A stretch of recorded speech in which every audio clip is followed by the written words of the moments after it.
ভাই একটা ওই ডিএসসি একটা এক্স এর একটা চার্ট দিছি ভাই, দেখেন তো ভাই ওইটা কি ওই আওয়ারলি চার্টে 750 একটু সাপোর্ট পাইতে পারে? দাঁড়ান। হ্যাঁ হ্যাঁ, সুন্দর চার্ট দিয়েছেন। দেখি আওয়ারলি চার্ট না? জি ভাই, আওয়ারলি চার্টে আপনি এটা দিয়েছেন আমাকে, তাই আমি ওই হিসাবে চিন্তা করলাম যে আওয়ারলি চার্ট একটু যাই দেখি। ঠিক আছে, ঠিক আছে।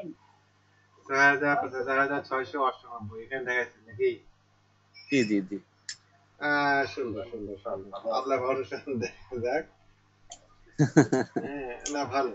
আমি নতুন একটা ইয়া হলো, আমি একটা আওয়ালিতে দেখি, দাঁড়াতে তারপরে দেখ ভালো লাগে।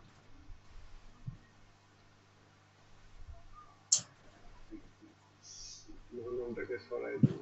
এটা সুন্দর লাগে অডিয়েন্স। আওয়ালিতে দাম দেন। 4,600, ওই তো 80 85 এরকম জায়গাতে একটা সাপোর্ট আসে আর কি। আর আমি আপনাকে দিয়েছিলাম ডেইলিতে না? জি জি জি, ডেতে দিছিল 626।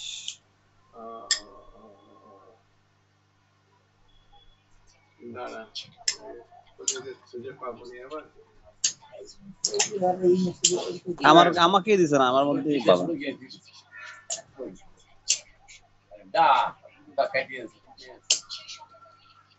ওটা এখন আর খুঁজে পাচ্ছি না, যাই হোক। আমার আমার আমার আমার আমার এই হোয়াটসঅ্যাপে দিয়েছেন ভাই, এখানেই আছে। হোয়াটসঅ্যাপে ওপেন হচ্ছে না। ও আচ্ছা,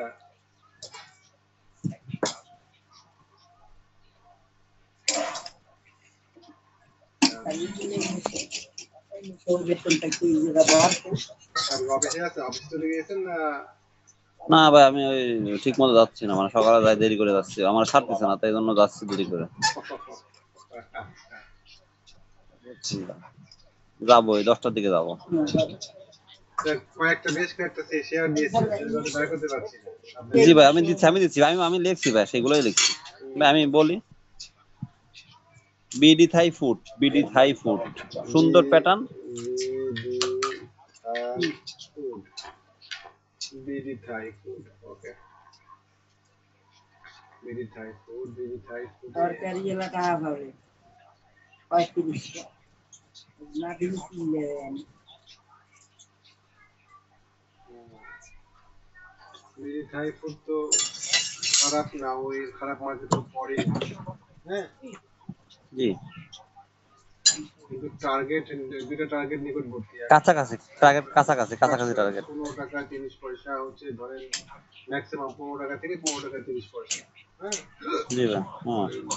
প্রথমে উঠতে যায় একটা কাজ করবেন, শেয়ারটা আজকে সকালবেলাতে ভেসকা টান দিবেন, এত টানে কিনবেন না, বুঝতে পারছেন? আচ্ছা আচ্ছা, জি জি জি। ভেসকা টানে কিনবেন না, একটু ভাগ্যের একটা সহায়তা নিয়ে এই শেয়ারটাকে 14 টাকা 50 পয়সা 60 পয়সা 70 পয়সা পর্যন্ত ছাড়িয়ে দিবেন। ছাড়িয়ে দেওয়ার পরে আওয়ারলি ক্যান্ডেলে যেই দুটো স্পটে আসবে আপনি 14 টাকায় বাই দিবেন। বাই দিলে পারে আপনার টার্গেট হবে শেয়ারটাতে 16 টাকা 80 পয়সা। আপনার কাছে কি ম্যাচুর শেয়ার আছে? শেয়ার এটা আছে আমার কাছে, 4000 ম্যাচুর আছে। 4000 ম্যাচুর থাকলে পরে আপনি অবশ্যই শেয়ারটা নিতে পারেন। সেক্ষেত্রে আপনি ওই ম্যাচুরিটির আগে যদি টান পান তাহলে 16 টাকা থেকে 16 টাকা 70 পয়সা শেয়ার কিনতে পারবেন। এই শেয়ারটা খারাপ লাগছে না। আচ্ছা ভাই, ভাই আর ওই আরেকটা শেয়ার হচ্ছে, এটা কি লং টাইম ইনভেস্ট করা যায়? যেমন আপনার সিপালটা কিন্তু ভাই 28 টাকার থেকে কিন্তু 50 টাকা হয়ে গেছে, মানে ডাবল হয়ে গেল। আপনার ফরচুন কালকে দেখলাম 886% কারেকশন দিছে, মানে হচ্ছে 5 তে যদি হয় তো 886, তাহলে আপনার 127 একটা টার্গেট নির্ধারণ করে, মানে এটা কি লং টাইম ভালো হতে পারে? মানে যদি 127 মানে প্রায় 45 টাকার মতো, 41 টাকা 42 টাকার মতো। এক সেকেন্ড,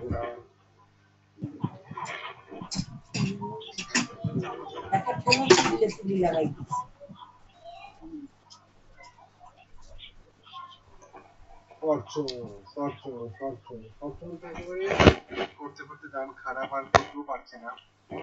ডায়াগোনালিটা পার করুন। ফরচুন কত ভাই? ফরচুন প্রথম টার্গেট 16 টাকা 70 পয়সা, পরের টার্গেট 19 টাকা, বুঝতে পারছেন?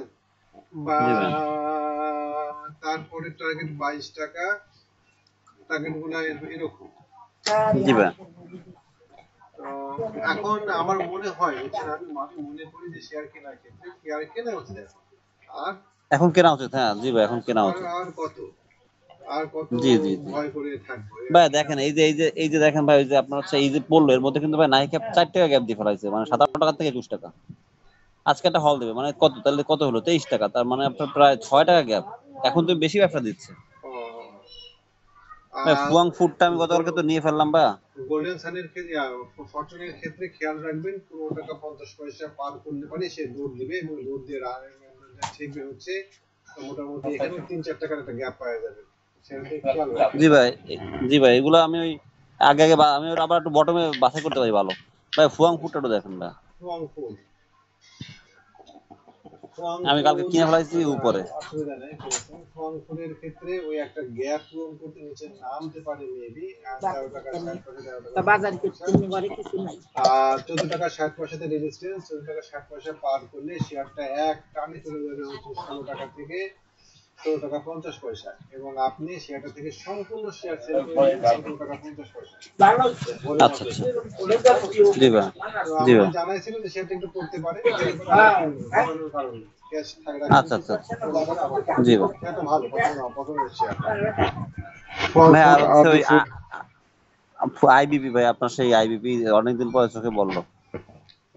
আইবিপি শুধু আইবিপি না, প্রত্যেকটা সেক্টর শেয়ার গুলাই মুভমেন্ট করেছে, ফার্মাসিউটিক্যাল সেক্টর গুলা। জি ভাই। IBP IBP Z category share তো, একটা না না, ঝামেলা। B B. বি, বি ভাই। ও হুম।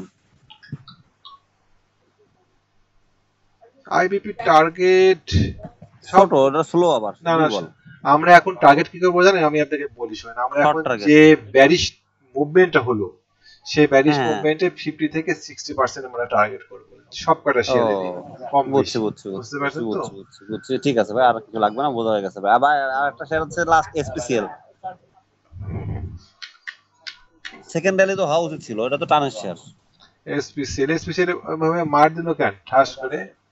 আমি গতকালকের ভাই আগের দিনে যে ওই যে ক্যান্ডেল দেখলাম, ওই ক্যান্ডেল আমি বাই দিচ্ছি, যে ক্যান্ডেলটা ভালো সবুজ, আবার ওইখান থেকে যদি আমি ট্রায়াঙ্গেল লাগাই তাহলে তো উপর দিকে চলে যাবে। তা আমি ওই হিসাবে বাই দিয়ে আমি 1 টাকা লসে পড়ে গেছি। স্ট্রাকচারাল রেজিস্ট্যান্স আছে এই জায়গাতে, বুঝছেন? ওই যে আপনার এখানে এখানে একটা সম্ভবত গাটলি প্যাটার্ন তৈরি হচ্ছে, আপনি প্যাটার্নটা দেখে নিন। এই মিজান জি সাহেব ভাই। গাটলি প্যাটার্ন দিয়ে চার্ট দেয় মাঝে মধ্যে দেখি। জি জি। গাটলি প্যাটার্ন হয়ে আছে, গাটলি প্যাটার্নে এটা টার্গেট 666 এ, বুঝছেন? হুম হুম। ফিবোনাকির 88.6 এ টার্গেট আসে শেয়ারটা 32 টাকার দিকে। কেমন? 32 টাকা দিয়ে চলে আসতে পারে। না, আসতে পারে সেটা না, গাটলি প্যাটার্নের টার্গেট আসে 32 টাকার দিকে, বুঝতে পারছেন? আচ্ছা আচ্ছা। জি জি। তো আর উপরে একটা নেক লাইন, ডবল টপের নেক লাইন রেজিস্ট্যান্সের কবলে পড়ছে শেয়ারটা 38 টাকা 50 পয়সা। তো শেয়ারটা ও 38 টাকা 50 পয়সা পার করার সাপেক্ষে আমরা সেটাকে ভালো বলতে পারবো, সেক্ষেত্রে আমরা শেয়ারটাকে টাইনে নিয়ে যেতে পারবো অ্যাটলিস্ট 40 টাকা 60 পয়সা। তো 40 টাকা 60 পয়সা যদি পান তাহলে সেটা সেল করে দিয়ে প্রথম ধাক্কায়। আচ্ছা আচ্ছা। আর যদি জি ভাই। 40 টাকা 60 পয়সা না পান এবং যদি দেখেন যে না শেয়ারটা 35 টাকা ভেঙে যাচ্ছে, সেক্ষেত্রে আপনি হুম হুম। 32 টাকার জন্য অপেক্ষা না করে শেয়ারটা সেল করে দিন 35 টাকার সেল নিচে। করে দিতে হবে। বুঝতে আচ্ছা। পারছেন? জি ভাই ভাই, আর হচ্ছে সলভো কেমিক্যালটা দেখেন, খুব সুন্দর সলভো কেমিক্যাল। সেলভো কেমিক্যালে একবার লস খাইছি আমি বেশ কিছুদিন আগে, আমি মাস অবশ্য 3 কিনছি আগে। গত অল্প, ভালো লাগছে, 2000 ওই নিয়েছি, সালভে কি করবো। কেমিক্যাল আর বিডি থাই ফুড কাছাকাছি একই প্যাটার্ন, বুঝছেন? সালভে কেমিক্যালের ও টার্গেট রেজিস্ট্যান্স 20 টাকা 70 পয়সা থেকে 22 টাকা 60 পয়সা, 22 টাকা 60 পয়সা যাওয়ার সম্ভাবনাই অধিক শেয়ারটার। এইটুকু মুভমেন্ট আশা করা যায় এই শেয়ারটার 22 টাকা 60 পয়সা। আর ভাই সেই মাগুরাটা, ওই যে আমার সেই ক্লায়েন্ট তো বারবার মাগুরা, পাগল মনে হচ্ছে মাগুরা। মাগুরা কমপ্লেক্স। ও শেষ মনে হয়, ওটা মনে হয় আবার আসবে মনে হয় 72 70 টাকা টাকা চলে আসে কিনা। মাগুরা কমপ্লেক্স, না না না, ভলিউম ভালো পাইছে এই শেয়ারটা। দাঁড়ান দেখি, একটু ভালো করে দেখি শেয়ারটা। মাগুরা কমপ্লেক্স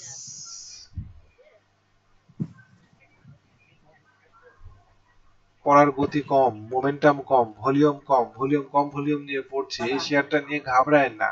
এই শেয়ারটা আচ্ছা প্রথম টার্গেট 86 87 টাকায় কিছু শেয়ার সেল দিবেন, ডায়াগোনাল রেজিস্ট্যান্স আঁকায়, ওইটা মনে হয় ডায়াগোনাল রেজিস্ট্যান্স। আমার মনে হয় পাবেন এই জি জি শেয়ারটাতে, জি। ঘাবড়ানোর দরকার নাই। ও এই শেয়ারটাতে আমার মনে হয় 46 কত এটা 86 টাকা 87 টাকা পাবেন একবার এই শেয়ারটাতে। ও ভাই, আর হচ্ছে আমার সেই গোল্ডেন জুবিলি লাস্ট যেটা আমার কেনা আছে, গোল্ডেন জুবিলি, এটা তো আমি তো থাইমে গেছে, এখন তো এখানে থাইমে গেছে। গোল্ডেন তো সেই জুবলি, ক্ষেত্রে কি, গোল্ডেন জুবলিতে নিচের এই রেজিস্ট্যান্সটা আপনি সাপোর্ট একটু খেয়াল রাখেন, 7 টাকা জি ভাই 50 সাত পয়সা। সাত চন ওই 50 পর্যন্ত পয়সা। 7 টাকা থেকে 8 টাকা 50 পয়সা পর্যন্ত সে রেগুলার এটা যারা কি ভাই, চলছে। আমি ভাই প্রতি মাসের হচ্ছে এই 26 27 তারিখের পর থেকে ও 5 তারিখের মধ্যে একটা একটা গ্যাপ দেয়, প্রতি মাসে 5 বার দিছে। তা এই জন্য হ্যাঁ, আমি ওইসব, এই জন্য দেখেন আগে পরে হিস্টোরি তাই কয়। তবে আমি যা দেখলাম গতকালকের মার্কেটে, বুঝছেন, গতকালকের মার্কেটে জি জি জি। ব্যাংক, ফিনান্স, ইন্স্যুরেন্স, এই তিনটা সেক্টরকে হেভি মার দিয়েছে। এবং ভাই গতকালকে মার দেওয়ার কারণ আছে ভাই, কারণ আহ, হচ্ছে গতকালকে হচ্ছে আপনার এই ওয়ান ব্যাংক নো ডিভিডেন্ড দিছে। আচ্ছা, ওয়ান ব্যাংক আর নোট, হ্যাঁ এই কারণে ওই ছোট শেয়ার গুলা প্রভাব পড়ছে, ছোটগুলো ওইগুলো নোট দিবে, যেগুলো এনবিসি, এনআরবিসি, এনআরবি, তারপর হচ্ছে আপনার হলো এবি ব্যাংক, এগুলো নোট দিবেন দেওয়ার সুযোগ আছে, এই জন্য হচ্ছে সব একবার ধরে মারি দিচ্ছে, এসবিএসি ব্যাংক। আচ্ছা আর কালকে ব্র্যাক ব্যাংক হচ্ছে গতকালকে ভাই, গতকালকে ব্র্যাক ব্যাংক হচ্ছে হলো ওই পয়েন্ট অ্যাডজাস্ট করাইছে, মানে হচ্ছে ডিভিডেন্ড দিছে, তো ডিভিডেন্ডটা হচ্ছে অ্যাডজাস্ট করাইছে 17 পয়েন্ট, একাই ফেলাইছে গতকাল 17 পয়েন্ট। আচ্ছা, আমি গতকালকে একটা নিউজ দেখলাম পত্রিকাতে। জি ভাই, নিউজটা ছিল 6টা ব্যাংক এরকম, অ্যাড 6টা করবে, ব্যাংকে 6টা ব্যাংক। সরকারিকরণ করে নিবে এবং এটা জি জি জি। পরবর্তী পর্যায়ে ইয়া করবে আপনার বিদেশি ইনভেস্টর ভালো করতে মালিক পারে, খুঁজলে, হ্যাঁ বিদেশি ইনভেস্টর তাকে খুঁজলে পাইলে নিয়ে নেবে। তাকে দিয়ে দিবে। এর মধ্যে এক্সিম ব্যাংক আছে, ফার্স্ট সিকিউরিটি ইসলামী ব্যাংক আছে, জিআইবি আছে, জিআইবি আছে। জিআইবি আছে, তারপরে এগুলো কি ইনভেস্ট করে রাখা যাবে? সোশ্যাল ইসলামী ব্যাংক আছে। তো এগুলা নিয়ে কি হবে, পাবলিক তো মনে করেন ঠিক বুঝতে পারছে না। এটার জি একটা মানে মালিকানা পরিবর্তন হলে পারে, সরকার যদি শেয়ারটা নিয়ে নেয়। এইদিকে বাংলাদেশ ব্যাংকের গভর্নর বলেছে যে আমি শেয়ার বাজারে বিনিয়োগকারীদের কোনো কথা চিন্তাই করতেছি না, আমি ব্যাংকের আমানতকারীদের চিন্তা ভাবনা করছি। এখন এই জি জি। ব্যাংকগুলো একীভূত হলে পারে, ব্যাংকের শেয়ারগুলো ওরা নিয়ে নিলে পারে, সরকারিকরণ করলে পারে, বিনিয়োগকারীদেরকে কি দিবে বা আদৌ কিছু দিবে কিনা একটু ধোঁয়াশার মধ্যে পড়ে গেল না এই এটা জি জি নিয়ে। জি জি তো জি জি। সব সহকারে আমার এই নিউজটা ভালো লাগেনি, গতকালকের এই নিউজটা। ও মানে ওইখানে অনেকে হুজুকে ইনভেস্ট করে ফেলবে, কিন্তু ঠিক হবে না। না, আমি ঠিক এটা নিয়ে আরো বিশেষজ্ঞ মতামত নেওয়া দরকার আমি মনে করি, যে এই সমস্ত ব্যাংকগুলো যারা ফান্ডামেন্টাল অ্যানালাইসিস করে তাদের সাথে কথা জি বলা জি। উচিত, যে এই ধরনের শেয়ারগুলো সরকারিকরণ করে নিলে পারে হুম। কি হচ্ছে বা কি হবে, এটা একটু দেখার বিষয় ও এটা আমি মনে করি। তো ভাই, আপনার ঠিক, কি মারছেন সিপাল? সিপাল আমি মেরে দিয়েছি ভাই। কি নিছেন? সিপাল মারে নিয়ে তো আমি তো নিতে পারবো না, আমাদের তো এখানে টাকা আটকায় দিবে না ও আমার। 3 দিন, আরে ভালো মার্কেট, এই আহ, সমস্যা আপনার এই সমস্যা এখানে এটা। টাকা কিছু আমার কিছু আমার আমার আমার কিছু টাকা আছে আজকে, কি কিনবো একটু বলেন, পরামর্শ দেন। ভাই, আপনার গতকালকে দেখলাম ভাই লাস্টের দিকে এসে আপনার এই কি বলার নাম, ওই আরডি ফুড। আজকে মার্কেটে ভাই আমার কাছে না আরডি ফুডটা সুন্দর লাগছে, কিন্তু ভাই আজকে মনে হচ্ছে কেন জানি আমার কাছে এই কোম্পানিগুলা একটা প্রফিট টেকিং হয় কিনা, আজকে উঠাই দিয়ে বাড়ি মারতে পারে, সবগুলো রেজিস্ট্যান্সের কাছাকাছি চলে আসছে ভাই কোম্পানিগুলো, যেগুলো আমি বলছি আপনাকে, এই সবগুলাই হচ্ছে একটা ভালো র্যালি হয়েছে। হ্যাঁ, 2 টাকা, 1.5 টাকা, 3 টাকা, অনেকে 3 টাকা হয়েছে, যেমন দেড় বন্ধু 4 টাকা দিছে। তো আমার কাছে কেন জানি মনে হচ্ছে আজকে একটা উপরে একটা, আপনি যে বললেন না সকালে টান দেবে, ওই টানের মধ্যে ওরা বের হয়ে যাবে আমার ধারণা আজকে। আচ্ছা, আমার মনে হচ্ছে যে ভাই একটু ওয়েট করা উচিত, এগুলো একটু রিটেস্ট দিলে কমে পাইলে, যেমন ফুয়াং ফুডটাই আপনি নেন, 13 টাকা 60 পয়সা পাইলে, অথবা 13 টাকা 70 পয়সা পাইলে, আমার মনে হয় এটা ভালো হবে। ফং ফুড ঠিক আর আছে। ফুয়াং ফুড বারবার ব্যবসা দেয় স্যার ভাই, প্রতিনিয়ত ফুয়াং ফুড ব্যবসা দেয়। ফোয়াং ফুড, ওই আপনার 13 60 70 ফোয়াং যদি পান, ফুডের ওটা নিয়ে একটা নিন। খারাপ নিউজ কি আসছিল মাঝখানে, যে কি জন্য মালিকের সাথে ওই যে কাজ। জেট, হ্যাঁ এটা আসছিল ওই যে ওরা নাকি ওদের ওই কর্মচারীদের বেতন দিতে পারতেছিল না, পরে ওরা তো খোলাসা করছে যে না, আমরা তো বেতন দিচ্ছি। এটা কি জেড না বি? না না, B B B B B. জেডে শেয়ার আর কিনবো না ভাই, খুব না ঝামেলা। না না, যেটা কি আপনার আপনার জন্য যেটা কেনা ঠিক হবে না। না, আমি জেড কিনবো না। জি জি ভাই, আমাদের হাউসে তো মনে করেন আমরা মারি দিয়ে সাথে সাথে কিনে ফেলাই, এই আমাদের এই হাউসগুলোতে একটা মত কিছু বলে না ইয়া, বললে শুনি, কথা শুনি, কি করব। আমাদের তো সুযোগই নাই, আমাদের সরকারি প্রতিষ্ঠান না, ভাই। সুযোগই নাই, সুযোগই নাই, ভাই সুযোগই নাই। দেখা পাঁচ হাত দূরে থাকেন, ম্যাচুরিটি টাকা আসুক তারপরে ব্যবসা করেন, এ কথা না, বলি। ওদের অনেক রুলস রেগুলেশন মানতে হয়। হুম, যেমন ভাই গত পরশুদিন আবু আসছিল, আবু আসছিল আইসিবি তে। হুম, আবু আবু হুম। আমাদের খুলনাতে ভাই আবু আসছিল, আবুর সাথে আচ্ছা, কথা বললাম, দেখা করলাম, আবার নামাজ পড়লাম একসাথে, হুম। নামাজ পড়লাম। নামাজের লোকটা পরে? ভালো কথা বলছে, বলছে কি ভাই নামাজের পরে, হ্যাঁ প্রোগ্রাম ছিল, 1 ঘন্টা প্রোগ্রাম ছিল, লোকটা কথা বলছে কি যে দেখেন, আমি 1976 সালে ঢাকা ভার্সিটিতে আপনার হচ্ছে হলো মানে টিচার হিসাবে ঢুকি। তো আমার দেখা চোখে আমার অনেক স্টুডেন্ট আজকে অনেক উপরে আছে এবং সবাই অনেকেই বেশিরভাগ আমি সবার শেয়ার মার্কেটে ইনভলভ করাইছি। হুম। ওনার কথা হচ্ছে ভাই এই মুহূর্তে আপনারা জমি থাকলে জমি বিক্রি করেন, জমি কিনেন না। আপনারা জমি না কিনে প্রয়োজনে আপনাদের টাকাগুলো এখানে আস্তে আস্তে করে ইনভেস্ট করেন। আমি আশা করি এখান থেকে মার্কেট পড়লেও পড়তে পারে কিন্তু খুব বেশি আহামরি পড়বে না। হুম। এখান থেকে যদি আপনারা ইনভেস্ট করেন তো আশা করি আপনারা ডাবল ট্রিপল পাওয়া যাবেন 2-3 বছরের মধ্যে। আমি ওনার সাথে একমত। বুঝছেন ভাই? কথা জমি কিনলে ঝামেলা। আপনার জমি বাউন্ডারি দেন, জমি হচ্ছে গেলে আবার হচ্ছে দখল করে নিয়ে যায়, ফ্ল্যাট কিনলে আবার ঝামেলা। এই জন্য আমি জমিতে আশ্বস্ত না, আমি বরঞ্চ লিকুইডি মানি আজকে বিক্রি করবো, কালকে টাকা পাবো। এরকম যে একটা শেয়ার বের করেন তো, যে শেয়ার গুলাতে আচ্ছা বিনিয়োগ ভাই, করলে পারে টাকা ডবল হবে। টাকা ডাবল ভাই, ডাবল। এই যে আমরা যে লাফাই না ভাই, এতে টাকা হচ্ছে না। বিশ্বাস করেন ভাই, একটা কিনি 2টা চলে যায়, আসলে হয় না। এই যে ফর্মফুটে কামাইলাম 8টা চলে যায়, আসলে হয় না এইভাবে ভাই, বুঝছেন? এখন আমাদের আপনার আমি ভাই আমার মনে হচ্ছে আমি একটু বাছাই করি, আপনার মধ্যে একটু বাছাই করে দেন, ইনভেস্ট করে থুয়ে দেই 2-3 মাসের জন্য। হ্যাঁ, এটা বের করেন তো, বের করেন। আচ্ছা ভাই, আমি বাছাই করি, আপনি একটু এর মধ্যে থেকে দেখে দিন। ঠিক আছে। ঠিক আছে ভাই, আসসালামু আলাইকুম। ওয়ালাইকুম আসসালাম।